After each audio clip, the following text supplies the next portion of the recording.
Bloomberg Audio Studios. Podcasts, radio, news. The Stock Movers Podcast, your roundup of companies making moves in the stock market, harnessing the power of Bloomberg data. Let's look at some of these stocks on the move today here in Europe. I'm Caroline Hepker alongside Tom McKenzie, and we're joined by Bloomberg's equities reporter Joe Easton. Hi, Joe. Bad news for Burberry. Why has it gone wrong for them? And they're in the midst of a turnaround plan. So will things get better? Yes, some pretty big news from Burberry today, saying they're going to cut almost a fifth of their workforce as their new chief executive tries to do that turnaround, as you mentioned there. So the company plans an additional £60 million worth of savings via these job cuts. This is 1,700 jobs at risk in terms of the cuts. They had already announced a plan to save around £40 million previously, so really trying to do as much cost saving as possible. But the company has been hit by a significant drop in sales, particularly in China. And today, their earnings report actually showed a 15% drop in the Chinese sales in the last quarter, though that is slightly better than some analysts expected. So it's kind of a case as bad, but perhaps not as bad as some people thought. So the stock actually up around 8% this morning, was up 10%, biggest gain in the month. The cost cutting probably helping there. Okay, bad but not as bad as expected, lifting the share price of Burberry. We haven't seen that narrative for a while, have we? That company's been challenged for a number of reasons, as you touched on.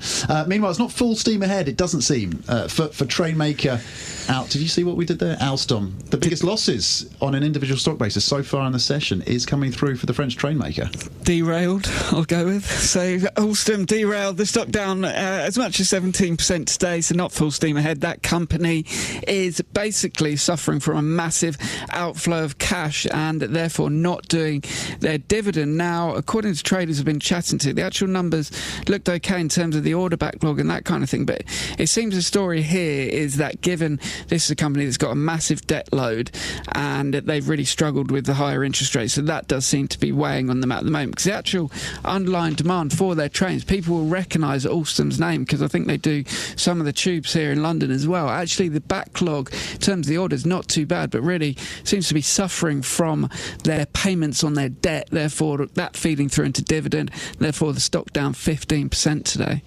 Okay, what about TUI? Everyone thinking about their holiday. Well, mind you, January is actually the peak month when people book their holidays, but the travel agency I just came back from a TUI holiday in Lanzarote, actually, so that is very topical. I actually booked it through TUI as well. But so TUI, the stock is down pretty sharply. We're down 10%. Now the company, despite my time in Lanzarote, has reported a drop down in bookings, saying that they're seeing a delay in the time in terms of people kind of getting more last minute with their bookings, and that is a negative symptom for them. But interestingly, we actually saw a really positive report from On the Beach recently saying their bookings had actually grown. So this potentially showing that TUI may be losing a bit of market share potentially on pricing, but the stock really hit hard today on those negative bookings. TUI down 11% in Germany today. The Stock Movers Podcast from Bloomberg Radio. Check back with us throughout the day for the latest roundup of companies making news on Wall Street. And for the latest market-moving headlines, listen to Bloomberg Radio live. Catch us on YouTube, Bloomberg.com, and on Apple CarPlay and Android Auto with the Bloomberg Business app.